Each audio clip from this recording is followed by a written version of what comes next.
Welcome to Vibe Check, a place where we have open, honest, and authentic conversations about the human side of business.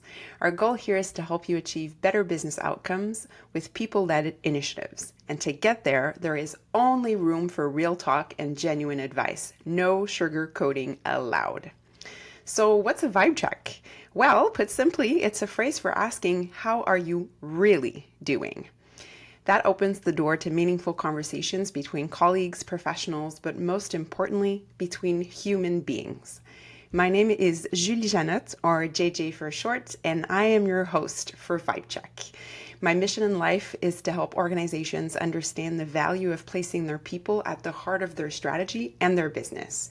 And that's exactly what you can expect from our Vibe Check conversations. So let's get right into it. Our guest today is Sophie Gadoury. Sophie, hi, and welcome to Vibe Check. Hi, Julie. I'm so happy to start my day with you. I feel super privileged to have that Vibe Check conversation with you today. And if you allow me, I would like to start by saying something. I also feel quite proud that we have here in Montreal a company like Workleap that is helping companies all over the world to be so much more human. So I just wanted to say thank you so much for the work you've been doing for many years now, to do that right here from Montreal. That's super exciting. Wow, that was unexpected and so touching. Thank you so much, Sophie, for saying that. I am beyond delighted to have you on the show. We've known each other for some time now. So this is a privilege for me to be hosting you basically for this amazing conversation today. So thank you. I'm excited. Yay! Okay, so let's give our audience a little bit of a sneak peek into your story and your journey. I'm going to go over your bio. So, audience, volleyball was Sophie's first passion. She is a former player and coach, and she was responsible for coaching development at the national level with Volleyball Canada. Her childhood dream of representing her country at the Olympics has guided her throughout her story. Sophie was particularly interested in the optimal conditions of the hierarchical coach-athlete relationship in the performance psychology option during her graduate studies, which she did at Université de Montréal. During her four years at the Canadian Olympic Committee, Sophie had the opportunity to support the Canadian teams in optimizing their well-being and performance at the 2014 Winter Olympic Games in Sochi, Russia, and in the 2016 Summer Olympics in Rio, Brazil. So moving on to her childhood dream now being accomplished, she then co-founded Reroute, which is a collective of researchers, lecturers, psychologists, and practitioners whose mission is to improve the quality of hierarchical relationships at work and in sport. I know, it's so interesting. She then created and developed with Mr. Robert Dunton the Parcours Leadership Carabin, basically Montreal's university football team. Correct, Sophie? All sports, actually. Yes, thank you. So she developed a unique and complementary learning program that was focused on leadership for student athletes from the University of Montreal. And then, of course, it's not done. Sophie added other things to her journey. She joined Connect and Go, a tech company in Montreal, where she challenged herself to support well-being and performance in the world of work. So she shifted her focus from sports to the world of work, and she was actually able to play an important role there as their first human resources director. She has also, over the course of her career, created in partnership with l'Ordre des conseillers en ressources humaines, many workshops, and now opened the Nimble Bubble Feedback Training Center with a clear mission. Listen to this. She wants to make feedback a continuous and positive exchange in the workplace, as it's the case in the world of sports. Now, I don't know if you're as excited as I am, but I'm thrilled to have you here to explore this amazing topic that is the art of giving and receiving feedback. So again, welcome, Sophie. Thank you so so much, Julie. Amazing. All right. So, as it's the tradition on the show, we're going to start and open this conversation with our classic vibe check questions. So, Sophie, how are you really doing this morning? Yeah, so really doing is the important word in your sentence, I believe. Yep. So I want to say, I think for me, 2023 was the year when I understood that being an entrepreneur is the most difficult, yet the most beautiful part of my journey. And to me, to be able to accept that and realize that both can coexist at the same time is so precious to me at this point, but it has been quite a journey because I wasn't sure. Is it possible? Like, can something be so hard yet so Yes. beautiful? I didn't know. So like, in terms of mental health and like knowing, am I in the right spot? Am I doing this the right way? Is it normal that is so difficult? So I Hmm. had to go through that journey, and honestly, it took me many years. Like, it didn't come like that. But today, the way I'm really doing is that I'm accepting that it will still be difficult, yet it will still be beautiful. And I'm loving that space where I'm at because I'm not fighting it, I'm accepting that it is normal that these two can coexist. So I guess that's how I feel, and I'm looking forward to 2024 and, diving, continuing into my entrepreneur journey with that mindset. Wow. I love it. And it's so powerful to be in that state where, like you said before, you're not fighting it, right? You've come to accept and Right. embrace the duality of those emotions. And that's extremely powerful. I can absolutely relate to that. I think Yeah. I would draw the parallel to being a parent. There are moments where you're Right. like, oh my God, how can it be this hard? Right. But in the next, literally the next second, you look at your child and you're like, like, this is the most awesome privilege In the being same moment, right? in the same moment. You're like, what, you know, really coming to a phase where you can accept that is really magical. And I think it's probably going to propel you to a very successful state as a person, but also as an entrepreneur. Yeah, Wow. and I guess accepting it makes it easier to continue being on the journey. And that's really the journey I want to be on. So it's Yeah. really that shift that is important. And yeah, thanks for the parallel. I'm not a parent just yet, but I can totally understand how all of these different emotions can coexist at the very exact same time, right? Right, exactly. Like speaking of journey, I'm a fan of your journey. I followed you for years. I think what you did is both incredibly courageous and well, there's no other word than just amazing. Everything that you've gone through, but the leaps that you've taken in your career to pursue what you wanted to do personally, obviously with sports, but also stepping out of your comfort zone, going into the business world and seeing how everything you learned in sports could apply to business and the manager-employee relationship. I'm a fan. So we gave basically kind of the chronology of the events in your still very young life. What would you say for you have been key moments that have shaped who you are and how you show up every day? Yeah, first of all, I just want to say you have that true power of making me feel so welcome and loved and accepted with my journey. Like, wow, thank you so much for You're making me welcome. feel that way, really.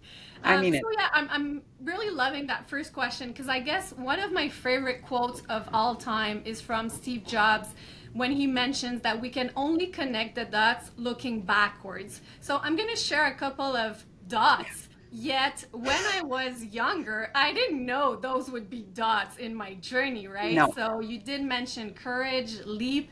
It's true. Like, and I just want to, I guess, remind ourselves that it's okay to not know the entire journey even before we begin because it's going to bring us in so many different and beautiful yet challenging directions. So I guess the first dot I'd like to share is when I was 9 years old, I started playing mini volleyball, and to this day, I still remember my first practice with my first coach. His name was Jean-François. I will never forget him, and that's exactly when my Olympic dream came about. That very moment, I was 9 Plus, I want to give the credit to my parents because I've tried so many sports before that. Like we were allowed to choose with autonomy all of the different sports. We've done everything. My parents do so many sports, and I owe that to them that like at 9, I really found what I thought was volleyball, but you'll see where I'm going with that. I thought it was volleyball I was so passionate about. And again, as I said, like Olympic dream kind of became my compass. Even to that day, I didn't know exactly like what that meant, how I would do it, but it kind of started guiding all of my decisions because I really wanted to represent my country, as you said. Like that became my compass in life. And I guess the next dot would be, of course, as you said, I've been an athlete, a coach of coaches, a student. And when I did my master's degree, that's another second dot, is what I realized. Based on my mom's reaction, I call her mommy, that's why I said that. Me too. Mommy, right? Mommy. Mommy and Yeah. dad. So I was saying that when I told her I was going to do my master's degree in volleyball, that was her reaction. What do you mean, Sophie? Like, I don't know how that goes. Like, I don't know anyone who does a master's degree in volleyball. And that's exactly when I realized that what I was passionate about wasn't actually volleyball per se. Of course, I love the sport. What I was so interested about was to discover more how I can become a better coach. So I wanted to study that very important relationship between a coach and volleyball athlete in my case, because that was my sport and my context, but that relationship role where it is so important to create those conditions in which I wanted my athletes to be super well and super performing at the same time. So that was a very important moment. And it wasn't actually the master degree, but my mom's reaction to me doing that. That made it click. Yeah, like I was like, yeah, it's not volleyball that I'm studying. I kind of understood what it was that I was interested about. Another dot that was super important to me, I had the chance, it was supposed to be a 4th-month internship. As soon as I was done with my studies, I moved to Ottawa at the National Training Center, as you said. And I had the chance to spend the next 2 years, because that internship turned out to be a 2-year position afterwards, to share not only my desk, but the gym with who I believe was the best coach in the world, Glenn Ogue. But why is it that important to me is that he became one of the most important human in my life. So it wasn't only about who he was as a coach, but who he was as a human. And again, I understood so much about that relationship between coaches and athletes, and also who I wanted to become on that journey when I was spending every day with him in the gym, seeing how he was treating his employees, even treating his family, and everything that has to do with being not only a coach, but a human being. So that was a super important part of my journey. And then I moved back to Montreal when the Canadian Olympic Committee opened their office in Montreal. I applied to be, as you said, in the performance team. And a very important dot was as soon as I had the chance to walk in the 2014 opening ceremony in Russia, the day right after, I felt very weird, Julie, because it was like, I've made it. That was what I wanted. Like this entire time, I've made decision to kind of get there. Remember when I was 9, I'm like, I want to get there. That was the goal, and you had just lived it. Yeah. So it was, again, such a happy moment and a challenging one, because for the first time since I was 9, I believe I felt like I didn't know what my dream was going to be anymore. Because what was that compass going to be? So it took me a while. I will get to my next dot in a second, but the reason why I stayed and I wanted to continue is, remember how I mentioned Glenn Ogue, and volleyball is a summer sport, so they weren't present in Russia because that's a winter Olympic. Right. And for 24 years, they didn't qualify to go to the Olympics. And in 2016, Glenn Ogue and his team were at the Olympics with me. To this day, this is like still one of the best moments in my life. I really appreciated the privilege that I had as we were creating training and leadership programs for the coaches, and Glenn was part of that cohort, so we were able to continue our relationship. But all that to say that once I was done with that dream, without knowing it at the moment, but another important dot in my life was when I became an HR director. Mm-hmm. And I kind of realized, again, not right away, like it wasn't clear to me. It took me a while, but my first big realization was, where is the growth mindset? Where is the part where we have the chance to develop in the workplace? Like, I Yes. didn't get it. I didn't see it. I didn't understand it. Because in a yearly training plan as a coach, we spend so much more time practicing, training, learning, failing, going back on the court, da da da da. Like, I didn't see that in No, the in the workplace. workplace. So that was something that like really did strike me. I'm like, okay, there's something there. I don't know what it is, but like I feel we need to learn from the sport context. And the Yes. second real sorry, I Rosie. just said yes. I was like, Yeah. just acknowledging the reality that you're describing. Right? It's so obvious yet at the same time so different, right? And the second thing Absolutely. I realize is, where is the feedback here? Like, where is it? I didn't see it, I didn't feel it, I didn't hear it. It wasn't part of not only the team I was part, that's not what I'm saying, just like in the workplace it felt so different, and to me it felt like we were really losing that chance to develop, give ourselves feedback, that ongoing conversation. And, one small step after the other, that's how I got to my last story, I guess I want to say, which is the last dot, which is my company, because that was my new mission. I was so happy to kind of, find that new compass, that new dream that I would have to be like, as you said in the intro, how can I kind of bring my experience, my background, my expertise, Hmm. yes, from the sport context, but to me, that's much more creating those optimal environments so that people can flourish, right? And how can I bring that into the workforce? So that's what I'm doing today. So I do have that new mission that I'm super passionate about, and I'm, yeah, quite happy. You know what's interesting is I could listen to you talk for hours. It's just the energy you have is just so contagious. Mm. If you're describing it as different missions, although the way I'm hearing this story is an iteration of that Mm. same mission that is transforming as you're evolving and growing in your life. It's fascinating. And I really I like, thank you for reflecting that. I really like the way you're mentioning it. Yeah, absolutely. it's fun to have a mirror sometimes, right? Yes, so necessary. Yes. And there's something in one of your previous dots that you were describing when you said that you joined the workplace, the world of work, and you're like, how can there be such a contrast? And what that made me think of is, if work or sports are happening both in teams, why should there be so much of a contrast between a sports team and a work team? Like they both have, missions. One is trying to win the game. The other one is probably trying to win the market, or, have some sort of positive impact on society or workers or whatever that they're building. They have a mission. They have a set of skills that they're all, driving through the team. Why should there be such a contrast? A Absolutely. And we're all human beings, right? We all want to contribute. We common factor. all want to develop. We all want to be at our very best. It doesn't matter which context we are in. Like, let's not remember this is, a person, whether it's Yeah. on the court or behind my desk, right? I'm the exact same person. Yeah. Absolutely. And that's how, when you were talking about your coach, your role model, remind me Yeah. his first name? Glenn. Glenn, thank you. Yeah. I had Robert in mind.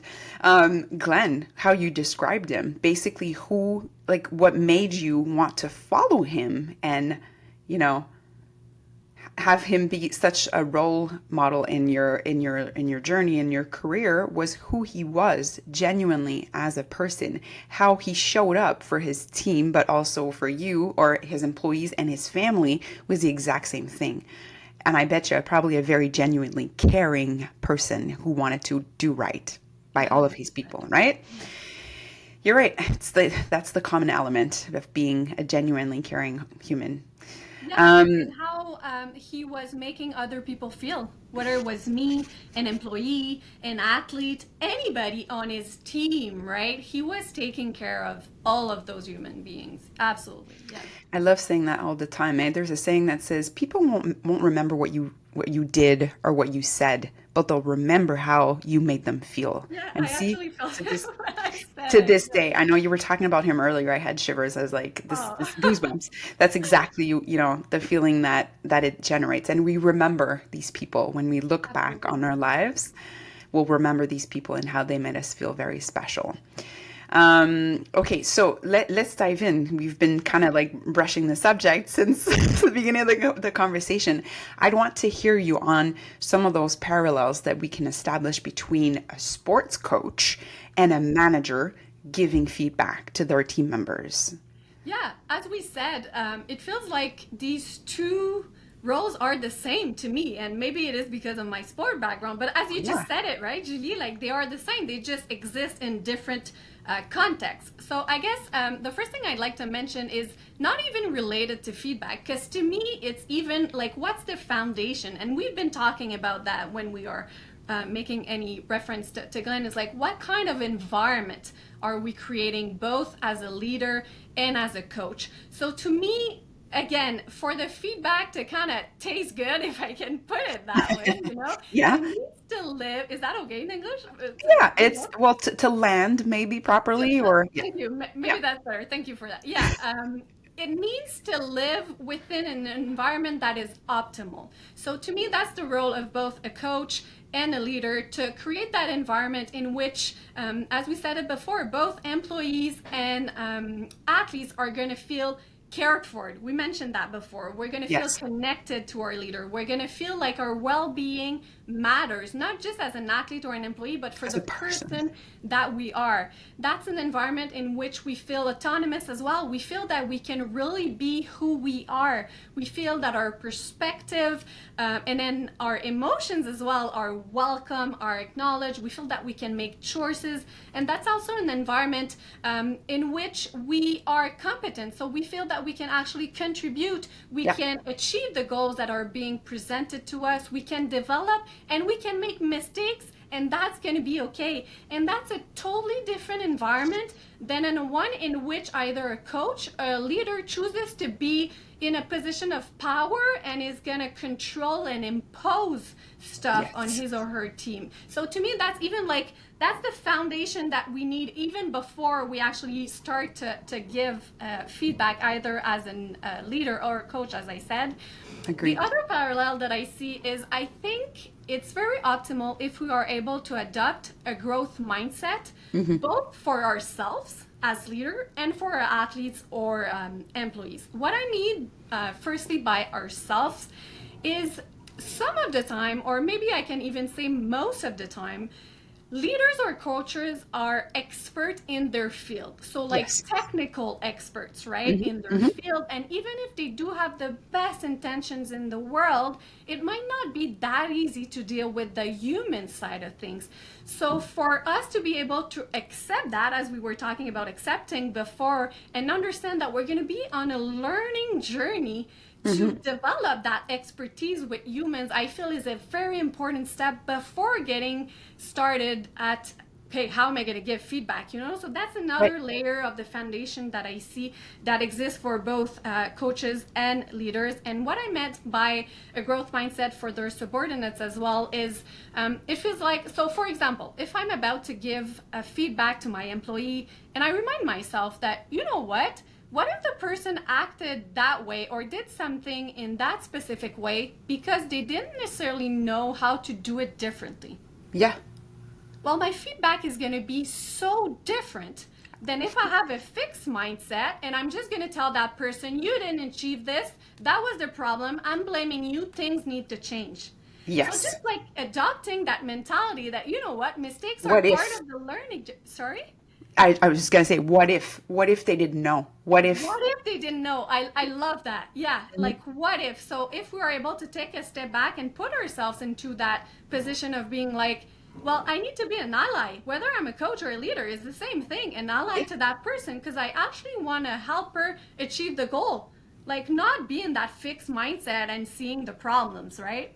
And maybe the last one, the last parallel I would bring, Julie, is as we said before, like in sports, feedback is an ongoing conversation, right? It happens all the time.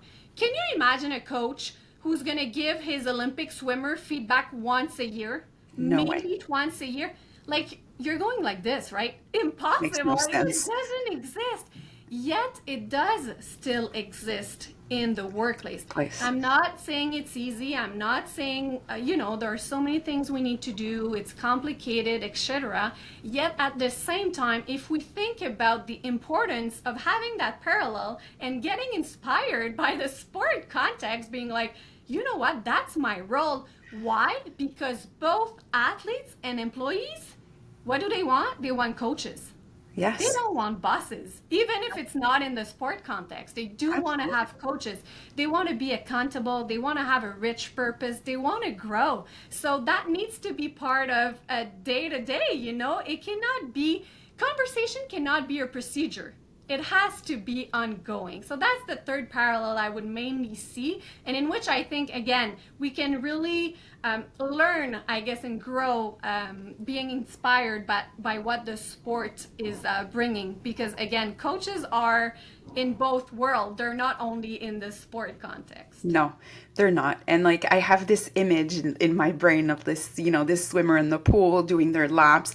Can't even imagine, the athlete getting out of the pool and going to the changing room. Like there's got to be, okay, let's debrief. How did it happen? How did you feel? Or let's talk about, how many breaths you took and your strokes and all of that. You can't, how can we imagine in the workplace this conversation not happening on a regular basis yet? In so many organizations, it's still the case. There's an annual review where we sit down and talk.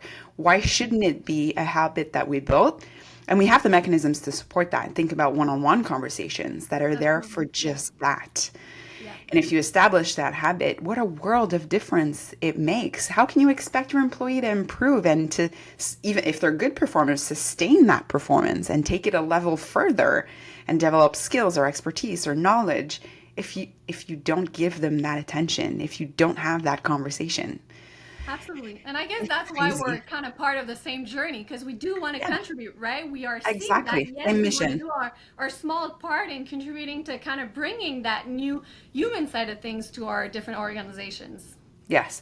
And I love how you laid those foundation about the safe space, the growth mindset, the conditions in which that feedback should be given and what needs to be there kind of as a stage basically to set it up for success. Take me a little bit further and explain to me in your own view, what's the difference between a good feedback and a not so good one?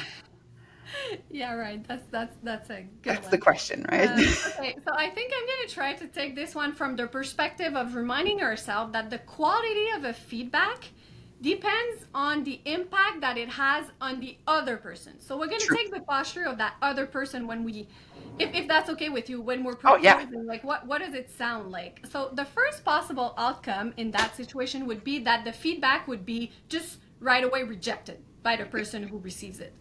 Now, let's remind ourselves that it's extremely difficult to receive feedback. Like, we're not saying that's easy. Why? Because getting feedback sits at that particular intersection between some of our needs, right? So, on one side, being accepted and loved just the way we are, and that need of learning. But learning is something, learning about ourselves is a different ball game. So, we It's are uncomfortable. learning.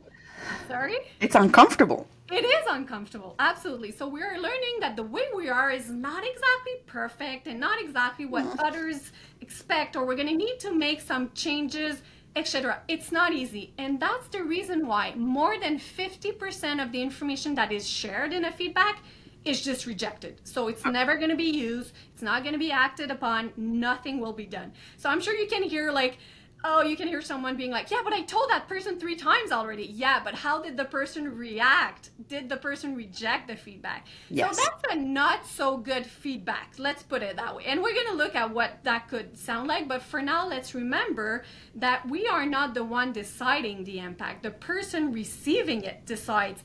is it having a positive impact, and per se, is it a good or not feedback? Right. So second outcome that I can see is, what if the feedback is making the other person feel guilty?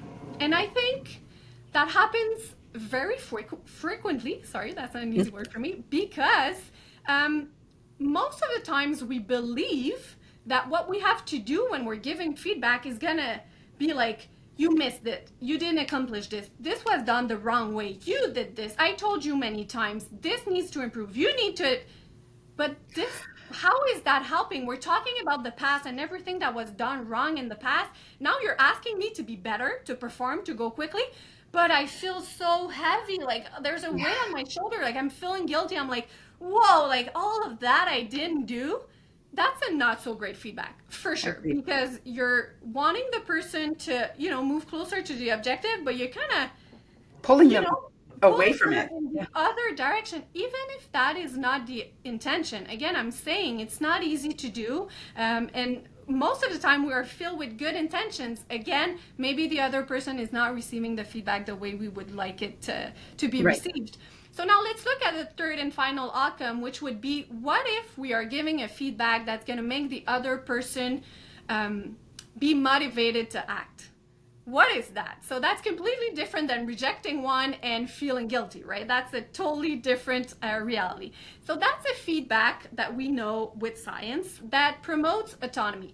What do we mean by that? Are we able, when we give our feedback, to give some choices to the other person so that the person would be the one choosing which strategies she chooses to act? Because in the end, it doesn't really matter the way she's going to do it. What matters is that we are supporting that person to move closer to the objective. That's our goal when we're giving feedback, right? And that person is going to be so much more motivated to act if she's like, oh yeah, like you just proposed that. That makes so much more sense to me. Or even better, we can ask the person. So let's say we have a feedback conversation, Julie, and I tell you, oh, I'm seeing this and maybe this, and maybe I can go, Julie, what's your perspective? Are you seeing any other possible path? Yes. Why? Because we are creating together. I'm involving the other person in my feedback conversation, and she's going to be so thrilled to get on started and go into that direction because she's the one who chose it. It makes sense to her. Yes. That's also a feedback that promotes competence. What do we mean by competence? That we are talking about clear and achievable goals. So if, per se, Julie, I'm telling you that we need to climb Mount Everest together tomorrow, and you have never put your foot on a mountain, like, you're going to reject it right away. It doesn't make, obviously, like, I'm just giving an analogy, and of course, it's a big one. Yet again, did we think about making sure that what we are proposing as an objective is the next optimal challenge for the person? So again, she feels efficient. She feels that, it's a challenge, but I'm eager to start and see what I can do about it. It makes such a big difference when the person understands what is it gonna allow her to do if she go into that direction. Then she's gonna be like, oh, you know what? Makes sense. I only put my energy and my effort into that because I can achieve that, right? So that's competence. And finally, a feedback that promotes relatedness. What do we mean by that? So if, as a leader or as a coach, I'm seeing the person, she's going through some difficulties, obstacles, hard emotions as she is on the journey to achieve her goal, why would I not say it? Why would I not say it, name it, to tell her that I'm seeing it, tell her that I'm seeing her efforts, and you know what, she's trying, and even maybe she's making mistakes, but I acknowledge who she is. I remain connected. I'm telling her I care about you as a person.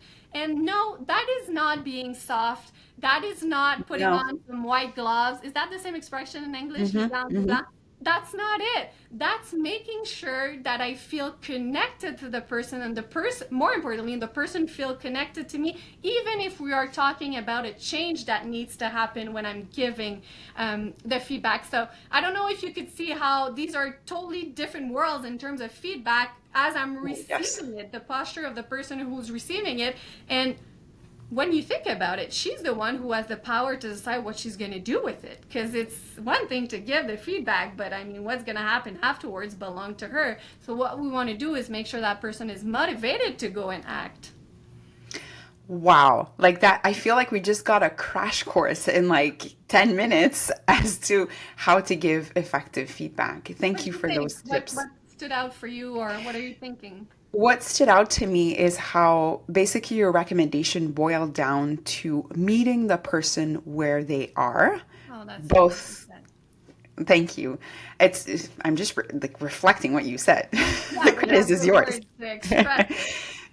Thank you. Yeah, so meeting them where they are in terms of skills and competencies, but also as human beings, which we Yeah. keep coming back to, the reality that they're going through, just acknowledging that, the importance of connecting with them, but also seeing this as an exchange, right? This is a Yeah. partnership where I help you go where you want to go and achieve your goal. I'm your partner in this. And I think that a lot of managers unfortunately get that wrong. They're in the wrong mindset. And Yeah. I feel you kind of hit the nail on the head when you said we forget to have empathy and put ourselves in the shoes of the person who's going to receive that feedback. When we think about, we make it so much about us.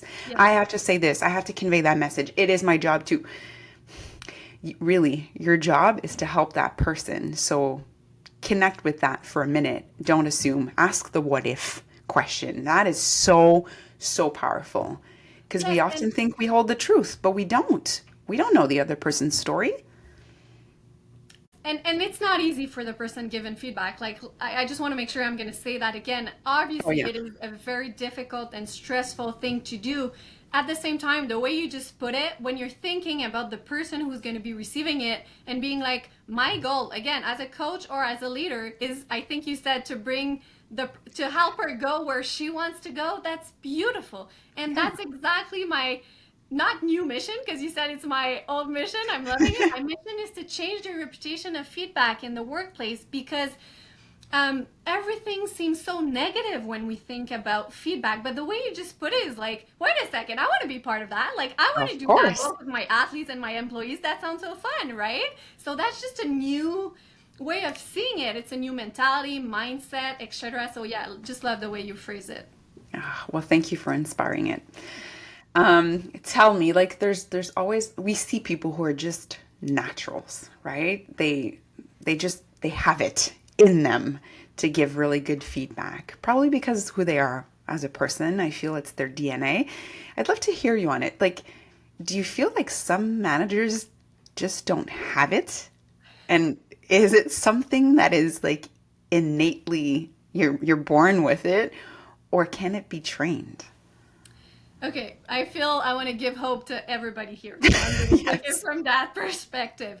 Absolutely not. I do not believe that some people cannot do it. Absolutely not. I wouldn't be doing the work that I'm doing. I would have founded the company I founded. That's exactly my mission. That's your I mission, yeah. truly, truly believe that is possible, and I'll give you some insights maybe on why. That's my perspective at least. So I really appreciate the way Faber and Maslish explain that. They are international expert in the communication between adults and children. I'm not going to go into the details, but all that to say that the way they say it is that in order to be able to learn those skills, it's a bit like learning a new language. And I love that way Huh. of seeing it, because Yeah. everybody can learn a new language. Now, it might not be the mother tongue of all people. As you said, maybe for some people it's easier because it's what they learned when they were children, it's what they learned with the people that were leading them in the past, etc. But for some other people, for example, I learn English, right? It's definitely not my mother tongue. Here I am still on my learning journey of English, but yet it's the same thing with those skills. I really do agree with their perspective, saying it's like learning a new language. Plus, what I'd like to say is we have an infinite number of studies to this day that do prove that those skills can totally be learned.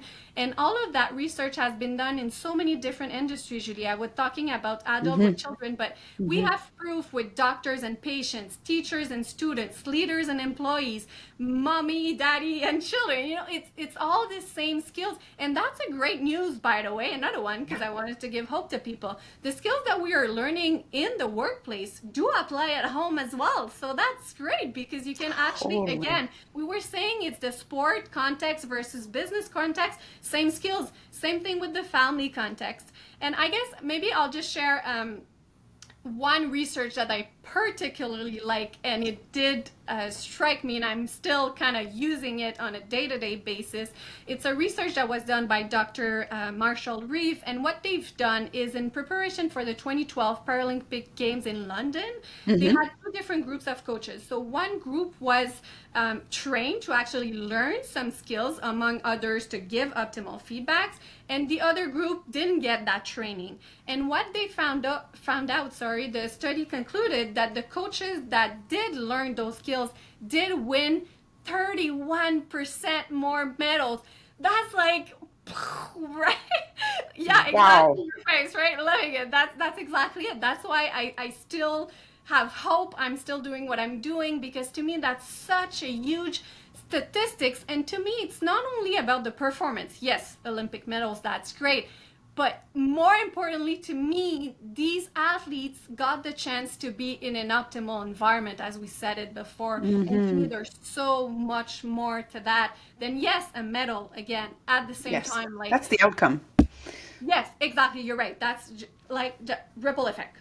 Yeah. That's it. But like they got the chance to experience a totally different environment. Remember when we were comparing those environments at the very beginning? They had the chance to be in that optimal environment where they could flourish. And because they were well, as you said it, the outcome is the performance. Like they needed to be well, as we said, and then they won a medal, you know? So to me, again, I really hope I'm giving hope to people, I think you are. because that's a very important statistics. And maybe the last thing I'll say, I'm sorry, I said the last thing and then I'll say one last thing, is I that love it. um, remember when we were talking about that environment before and we were saying how important it is to learn? I do believe that it is important to put people in that environment as well, no matter their position, no matter how high they are in their, in the company, they still need that environment if we want them to learn those skills because Mm-hmm. it's not easy to learn a new language, right? So No. we need those optimal conditions to be able to practice, train, fail, start over again, just like in sports, right? So I guess it is not easy, yet it is possible. And yes, we do need those conditions to be able to even have time in our calendar, right? We need to Mm-hmm. kind of protect time and energy in our calendar if we are to agree that these skills are important within our company. Yeah. Wow. So, so true. And to answer your worry, I think you are giving, if you ask me, you are giving people a lot of hope. Basically, I think it boils down to the fact that to make a parallel with sports, we all have the muscle. It's a matter of training it. That's it. Absolutely. It Yeah. can be learned. It can Yeah. be. And echoing that again, like how are we creating some training spaces in our companies, right? Well, that Because goes the back to those muscle, conditions you're talking exactly. about. Yeah. Yeah. Yeah, absolutely. Okay, so the title of our episode is The Art of Giving Feedback. What parallels do you draw in there between employee feedback and art? Like, is there one? Yeah, that's a funny one because it feels like Yeah. every single time we do work with clients, that's something that comes up because you know what? They're going to be like, Sophie, can you just please give us like a clear procedure, a way to do it, a The way that we can, recipe. Yeah. yes, a recipe. It's going to work every single time in every single situation with every single human. I would love for that to exist. That's the science part, right? We can Right. we can learn the skills, we can learn the science. Yet, I want to say there's so much more to the art. You're laughing, right? I can Yeah. hear you. To the art of giving feedback. So here are some parallels that I can see. First and foremost, I guess I talked about that before, the interpretation. So to me, like an art piece, different people are going to interpret it in so many different ways. We just Hmm. discussed the importance of like feedback is going to be received by someone and the quality of the feedback depends on them. That's totally the same thing to me as like, an art piece will evoke some different emotions in Hmm. different people. Same thing for Memories. feedback, right? So it cannot be the same recipe for everyone because it's an art piece, right? What we are behind when we're giving feedback, there's a person behind. They have different experiences, different emotions. They are receiving the feedback differently based on their self-esteem and so many different factors. So again, all of those emotions and interpretation, I would say, are very based on just one person. So again, like to me, there's no perfect recipe for all. The other one I would see is, you know how I feel we often associate art with creativity, right? We associate artists with pushing the boundaries, coming up with new experiment and trying and continuing. As you said it so nicely before, to me, feedback is a conversation, and there's so much more we can create and innovate when we welcome an active participation of our team members in that conversation. Because as I gave the example before, I could come up with some solutions, but I'm sure in the example, like you were the employee, you would come up with so many other solutions, and you know what? Yours could be the best. It doesn't matter. Together, we kind of created something that will make you innovate. And that's exactly what we want in our companies. Yes. Plus, it feels like that when we are sharing that feedback, you're going to feel that I'm right here to support you. That's very important when we want people to innovate, because it's so easy to be like, yeah, you're expected to create, you're expected to innovate, but the first time someone's going to make a mistake, we're out. Well, no, right? So when we are on an ongoing basis giving feedback, not once a year, that person is going to start feeling that her or his development do matter and that we are right there with them. And I guess the last parallel I want to make, and maybe that's one that is very close to my heart. I am not an artist, but I've been spending the last 7 years of my life with one. And what I just appreciate so much about him is that he is so curiosity. Wow, that's a hard word for me. Curiosity. It is. It is, eh? He is so curious about everything that surrounds us.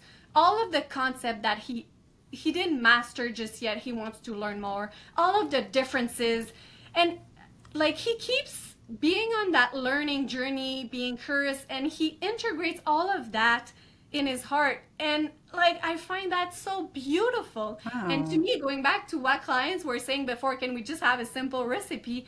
It's the opposite. But to me, that's so beautiful, because you know what? We get the chance to be curious about every single person that we have on our team. We need to discover what are their dreams. What do they want to accomplish? How can I be active in my development so that they do achieve that? What kind of difficulties are they experiencing that I can actually help with? What is important in their development? Like, to me, that's that's exactly Mind-blowing. It's well, it's the definition of fun to me, right? So yeah. instead of seeing as like, oh, I need a recipe for every single person, can we be a bit more like artists and being like, you know what, I'm going to be curious about the human being, because as you said before, we want to discover where they want to go and how we can actually help them go there. And what a fantastic journey. Like, I want to be part of that journey. Me too. In so many ways, as a parent, as a friend, as a Yeah, coach to some employees, as a colleague too, because we've talked a lot about the manager-employee you're right. relationship, but a Yeah. lot of that feedback takes place between peers. I want to be that person for my teammates when I leave a company one day, I'm no longer part of the Office Vibe team. I want my people to remember me by saying, this is how JJ made me feel. This is how she showed up for me. Like, what better purpose in life? Anyways, that resonates with me. Maybe it's different for other people, but I'm with you. I think it's Plus, one of you're the going to most, satisfy your own needs, right? You're not only well, going to be yeah. helping the other person, you're going to be so happy, you're going to be so well, right? I remember when I was an HR director, one of my favorite exercise of all times that we've done was to ask people what their dreams were so that we would align them to our goals. Feedback would be Yes. aligned with that. Like, it was amazing. I still remember so many of those conversations because we decided that it was not going to be only about the company's dreams. It was also going to be about what are the dreams of the people, of the human beings who are part of our team. And people, let me tell you, were so motivated when we got into that. And going I back to, bet you. making sure that when they receive feedback, they're going to be motivated. That's a great way to do it. And that's an equation that makes sense, right? It's a win-win. You get employees that are engaged, that are motivated, that give the best of their possible Absolutely. performance because they feel that their personal goals align with those of the organization. And when it's time to split, it's time to split. But what an amazing journey it has been, both for the employee and for the organization. That's my take on it. Yeah, I really appreciate what you said, a win-win, because I think sometimes maybe we still think that we need to make a decision between two things. We need to decide, are we going to take care of the well-being of our employee, or are we going to be performance driven? We do both. We are the same. It's Yeah. not a choice that we are making. It's a win-win. As we said it before, it's a ripple effect. So both, as you said, the individual and the organization are winning. Yeah. So true. Speaking of which, how do you feel, what do you feel is the role of feedback in an organization's culture? Yeah, I'm going to ask your perspective on that one, Julie. I'm sure you have lots to say. I feel it's not an easy one because feedback is such a powerful tool that impacts so many different aspects of a company. It influences how individuals learn, grow, interact, perform, etc. But maybe I'll give it a try at bringing it to its simplest form for me, which is the employee development, engagement, and well-being. Right now, today, more than 40% of the workforce is thinking about changing employer. And the number one reason why is because they do not get that chance to develop. Nope.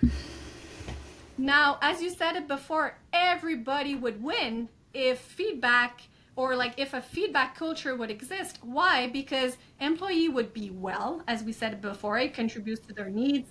They would be engaged, so they wouldn't be thinking as Of leaving. 40% of changing. Plus the organization would win because, as we said it before, it's a ripple effect on performance. And again, I know we are talking OKRs, we need to meet this and this objective. Yet to me, we are talking about the human beings who need to act to achieve those OKRs. So it's a ripple effect. I'm sorry, I said it before, I'll say it again.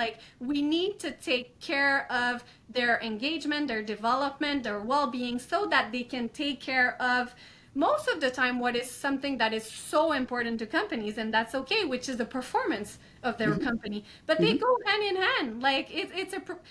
Feedback is propelling the performance. Again, we need to learn those skills, make sure it's part of our company, spend time doing it if we want to reach that full potential, not only for the individual, but for our company as well. What do you think, Julie? Tell me what you think. Well, I agree with you. Thanks for returning my question. I feel that it's an integral part of the culture. It needs to be something that's very intentional in how we build the culture. It needs to be present in how we recruit people and how we grow people and how we engage and retain them. But I feel that there's a part that's been missed, and I feel it goes back to to unlock feedback value in the organization. I feel the part that's been missed is what we've been talking about since the beginning of the conversation, is that human connection. It's about managers, but also peers, getting to truly know each other. When we ask these questions about what's your dream, where do you want to go, what's in it for you, what is it that you're trying to accomplish here? I feel there's a lack of both curiosity and empathy, which is the part where we wonder how, what we're saying might land with the other person. Those are parts that have been missed. I think it's probably some of it due to the dizzying pace of change and just everything that's been thrown at us as people that we've needed to adapt to in the recent years. But the pace of innovation and business and the competitive landscape and, trying to respond to our customer needs, whether we're building product or service, it's dizzying. And also just life in general. Yeah. When we're done here, you turn around, there's something else. There's someone who wants something from you, who's, sent you 10 Slack messages. It's crazy. We don't take the time to pause, settle down, invest in that relationship with that person that we have in front of us, get to know them. And those hours, if they're invested properly, I feel have a huge impact on setting up those conditions for great work and for great performance and for that feedback to land properly. It's that connection that seems to be missing. But when we see it, I'm sure you can spot a few, right? When you know that connection exists, You have people's faces that are coming into your mind, right? Right now, like we have those conditions. It's part of our relationship because we've invested in building that. So, And I'm yeah, curious what to do you ask think? you, if that's okay with you, like, what do you think companies need to do to kind of create that space to have that time, right? Because I think that's something that always comes back, right? Well, Yep, I'm too busy. Like, I'm busy. There's no time for this. yes. Like, let's And go. you were referring to that. Yeah. So, what Yeah. do you think is like a first step that needs to be taken in order to be able to, for us to take the time, as you were mentioning, to discover those human beings? Yes, great question. And now you're going to help me translate some French words into English. Okay. It needs to be valued, valorisé. It Yes. needs to be something, yeah, is that it? I think is right. Okay. It needs to be, From my French not, perspective, at least. here you go, two Frenchies trying to vet it. The other one's English is appropriate. Um, I think it needs to be not only something that is valued, but also expected from the company leadership. And often that will stem from the successful companies I've seen do that have that as part of their DNA. It's really core to who they are. Going back to Glenn, like who he is, right? It was And intertwined in everything, as you're saying, because that was it's just an entire company thing, right? exactly. And if that was true for him and his athletes, it's true for how, as a founder, you're building your company. If it's not only something that's valued, so that means you'll recognize people who have those behaviors and who show up in that way and create those conditions for their team, who take that time, but also it's an expectations of your managers that's your number one priority as a people manager is to get to know your people. Because when you do, you can be the coach that they need you to be. And then ripple effect, right? They'll have the conditions to be engaged. They'll perform. You'll have a winning team. And so, yeah, being expected and valued as a leadership behavior, I think is the key. What do you think? Yeah, absolutely. And what you're saying is making me think that statistics are showing that for a coach, that person is spending at least 50% of his or her time on giving feedback. So being in interaction with the human beings. Right now, can we look at ourselves and ask ourselves, what would be that statistics for us as a company or as a leader or whatnot? Like 50%. That's how important it is. That's how it exists on the sport context. I'm not saying, tomorrow we need to reach that, but can we get started with 1% if there's zero at the moment? What about two? And how, as you mentioned, and I couldn't agree more, it is part of the expectation, part of the calendar, part of the OKRs. Like it needs to be all intertwined so that one day, maybe if we continue on this journey, Julie, that 50% of the time of a leader will be dedicated to ensuring that we know the dreams, the interests, how we can help other human beings, etc., etc., etc. I could not agree more. Yet so many I guess you also within your client base see so many organizations struggling with that. It's like we've said it so many times, we acknowledge it. It's really hard. But It it's is. a question also of designing the role so that the right people are in those manager seats. They have the growth mindset. They have permission of creating that with their team. If that's what we set them out to do and put them in the conditions where they can do that, which means like probably delegating some of their responsibilities to other people inside the organization. There needs to be a clear organizational design, I feel, for that to happen. Phew, I'm losing my AirPods. 100%.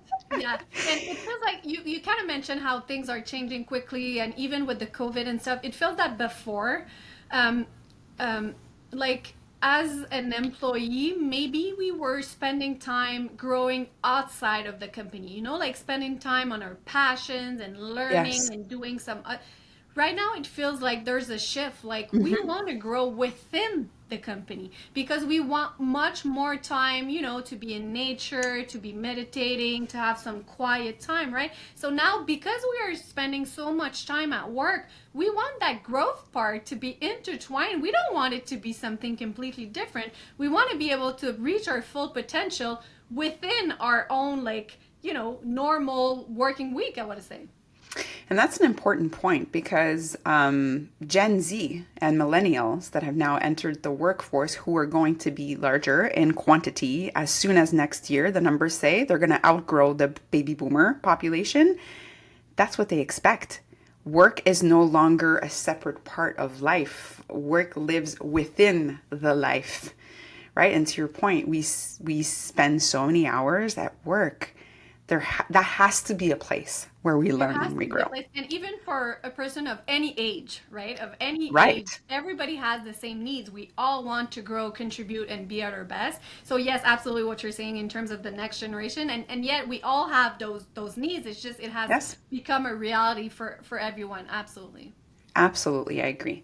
Okay, let's get into some of the hows.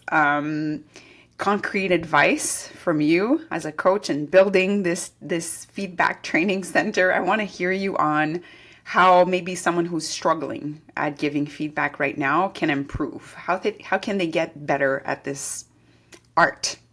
Okay, yeah. So I'm going to share a couple of tools that I see from my perspective, and people can try if they want. So that belongs to them if ever they feel interested or motivated. Again, I guess I want to start by saying I like your question because yes, we did talk about how important it is for the feedback to live within an ecosystem. At the same time, I think that even if we are alone, there are a couple of things we can start doing, you know? So even if we do not have that chance of, being part of a company that has all of those different procedures, etc., I guess I'm going to take it from that perspective. Like, how can one person go about and improve at giving feedback if that is okay with you? So Yeah, tell me when to stop. I have 4 or 5 here, so you let me know if, go. okay. I think this is so valuable, so go ahead. Okay, let's start by why not take a step back and challenge, ourselves with our own beliefs. So what I mean by Mm-hmm. that is based on our experience, we all have experience. We've all had some leaders who gave us feedback. We kind of created maybe an idea, an interpretation, a belief about what it is supposed to be to give feedback. So why not start by asking ourselves, oh, where did it come from? Is that actually true or is it just a belief? I'm going to share with Mm-hmm. you two strongly held beliefs that I really, really often hear in the different organization we're working with. And I'm not going to get into answers. I'm just going to be like, hey, what do you think? Like, from your perspective, what does that look Yeah. like? So the first one is it is absolutely necessary, so that's a belief, to tell someone when I'm giving a feedback, tell them what they did wrong. I need to be very precise. I need to blame what was wrong in the past so that they will clearly understand what they need to change. Mm-hmm. And then my question would be, oh, is that the case? And where does that belief come from? Come from. That's one that I keep on hearing I love all it. the time. So my first question would be when someone, maybe if they want to go into that reflection phase, is like, what's the true objective of giving feedback? My second belief that I often hear is it's impossible for me to be empathic when I'm giving feedback because then the other person will perceive that I'm too soft, that it doesn't matter that I'm not achieving goals. They will think Mm-hmm. that everything is okay and that we are not focused on performance. And then I would again ask, huh, is that the case? It's okay to think that way. It's also okay to challenge that belief and be like, because we did cover a bit of those two beliefs in our discussion Mm-hmm. before.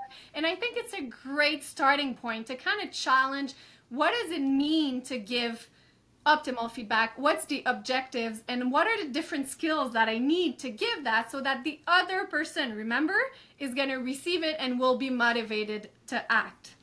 The second tool or strategies I'm going to propose is to remain curious. We've been talking about curiosity before. What are those frameworks that are there that can help us learn to give feedback? I want to say it's really not easy because there are so many different ones from so many different There are. people, leadership styles, this and this and this. I guess I would invite people, if ever they're interested, in ensuring that what they read or what they learn from is really science based Why? Because we do have that chance of having a huge international community of researchers who have been looking into that for us and who are telling us what works in terms of making sure the person to whom we give feedback will be well and performing. So why not kind of, again, maybe challenge where we come from and kind of go into those different sources, ensuring that, like, is this science-based would be another tool. Third one I would like to share is, what about we start observing how we feel when other people give us feedback? Because once we have the chance to kind of read and go over the different skills that the science is proposing, we're going to have them in our head. We're going to hear the feedback differently. We're going to think about it differently. And we're going to be in that different posture of receiving the feedback.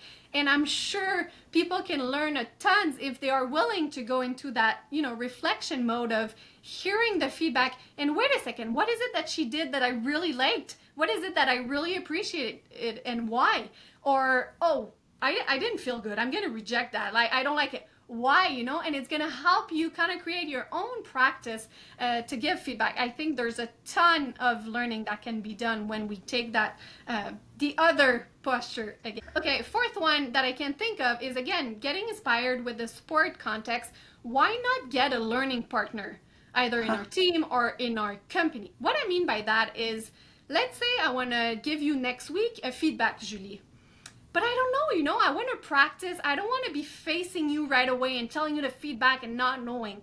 So what if I find someone that I really trust, I get along with, I know we are on the same page in terms of development, we are both curious about wanting to improve, and I tell that other person, we're going to call that person Laurent, and be like, hey Laurent, do you want to be my learning partner? I'm about to give feedback to someone. I don't even need to name you, right? It doesn't matter. And be like, this is what I'm thinking about giving as a feedback. How would you receive it? Can you please let me know how it would make you feel? Do you have other ideas on how I can kind of bring this feedback to her? And just for me to be working with Laurent is going to be so useful, not only for me, but for Laurent and for you, Julie, because I'm going to have had the chance to practice. Again, that's what we do in sports. We do not expect people to be good right away. And let's give ourselves the chance to practice. That's really, this one is very close to my heart. We are on a learning journey, and even if nobody's going to do that for us, we can do that. I can go to Laurent and we can become learning partners. And I guess the final one I wanted to mention is, to give feedback, because yes, it is not easy. Yes, it is stressful, but as we said, it has been identified as such a difficult task that some people, more than 20% actually of the workforce, decide to simply not give it because they're too stressed. It seems to be too difficult. But now, as we said before, we are moving away from the culture that we want to create. So yes, it is not easy. At the same time, if we go about and give the feedback, we're going to be practicing. And the last thing I would like to say about that is, why not even tell Julie, if I'm going to give you feedback, that I want to improve? Be vulnerable enough to be like, I'm on a learning journey here. I want to give you feedback, but you know what? I might not be the expert. I might not be super good, but maybe not right now, because it might not be easy for you to receive the feedback, but maybe in a day or two, or when it works for you, I'd like to hear your feedback on my feedback. Can you see how I'm creating kind of even that culture of feedback with my teammates, with my employees? And I don't even have a procedure or something that has been installed by my own company, but I'm kind of going about and really wanted to get better. Most importantly, giving myself the chance to learn. I think it really goes down to that, being curious enough to want to learn and give myself the chance to be uncomfortable and it being okay. Remember at first when I said my most important thing of 2023 is understanding that it can be quite challenging and beautiful. I think feedback is the same thing. If we give ourselves the chance to live it, practicing, be in it. I was able to discover that as an entrepreneur. I wasn't looking at it from the outside. I was not being an entrepreneur. I was in it. So people who are not giving feedback are kind of outside I'm inviting them to be inside into that journey of learning, even if it is challenging and beautiful. Wow. And that piece about just like going into the feedback conversation saying, I might not be good at this, like that vulnerability and saying, I'm not sure how to go about this. I'm learning, that safe space that we talked about Yes. since the beginning of this episode, create that vulnerability, creates that. How can someone not react with kindness and genuineness to that person saying, I'm learning? That it levels the playing field also. It kind of removes all of those hierarchical barriers and it makes us talk human to human, which is what we're hoping for. Sophie, thank you so, so much. Like I feel richer and whole, like more of a whole person just because everything that you shared today. So thank you so, so much. I guess I can't leave without asking you a little bit more about your company, Nimble Bubble, like what's next for you and this entrepreneurial journey. Can I just start by saying thanks to you? And I also feel energized to continue my mission because of this conversation. So I owe that to you. So thank you, Julie, for giving me that energy to keep on going and Of being course. motivated on my journey. So Nimble Bubble, it feels like we've been talking about Nimble Bubble without talking about it. So I basically, know, right? right? Yeah. Basically, that's exactly what we do. So we do have a service side and a product side. And basically, I wanted to bring, as I said before, two things into that company. So ensuring that we give companies the right to train, so that development mentality, and also the feedback, as I mentioned so many times before. So basically we do on the service side different workshops, different subject, different skills that are all related to the development of a feedback culture. And on the product side, which is a bit more newer, we do have our Yeah. own web app where we are creating that training center. Basically, as we said it before, it was super important for me to create that safe space where not only team leaders but also colleagues and peers, because you did mention that before, Yes. anybody on a team can actually train on our web app. And we do have that big dream of one day maybe being the Duolingo of feedback. I do mention that because people kind of connect right away to like, Yes. oh, what is it like? Obviously we are not that just yet, but the idea of being able to train just like in sports, like for a few minutes a day but every day, is what we are bringing as an innovation into that feedback training center for the product side of things.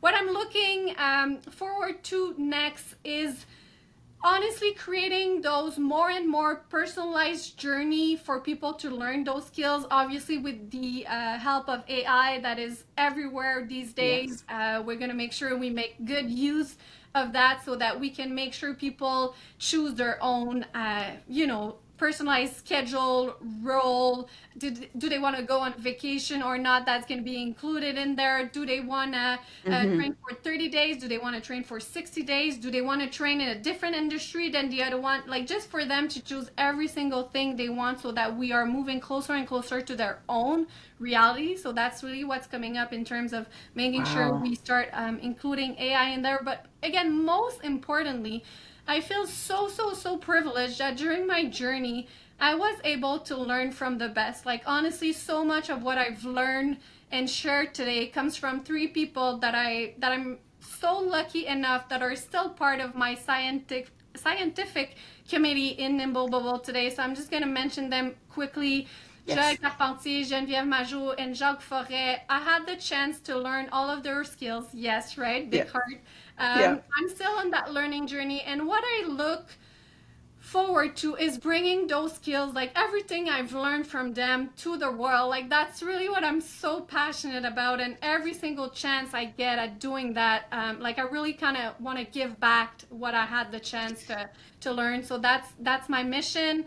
And if ever you want to follow us, obviously on our website, you'll be able to discover our different ways of training for your different feedback skills within your organization, or even if you are alone, right? We do have those opportunities as well. On LinkedIn, I try to post once a week kind of explaining my Yeah. vision, my mission, etc. So that's somewhere you can follow me as well. And starting 2024, I have the goal of being on YouTube. So I would like again to share what I've learned to see how it can help other people. So I'm being influenced by you, Julie, on YouTube and the work that you're doing. So and it's going to be an Wow. optimal challenge for me because it's going to be in English. So I'm looking forward to that. So maybe you'll be able to find me on YouTube if ever I achieve that goal in 2024. Wow. Well, I'm sure you have everything to achieve that goal. And I want to speak to this. I know you were a little bit nervous about doing this episode because, like Yeah, you, like me, your main language is French. yeah. You did such a fantastic job, and that comes from the heart.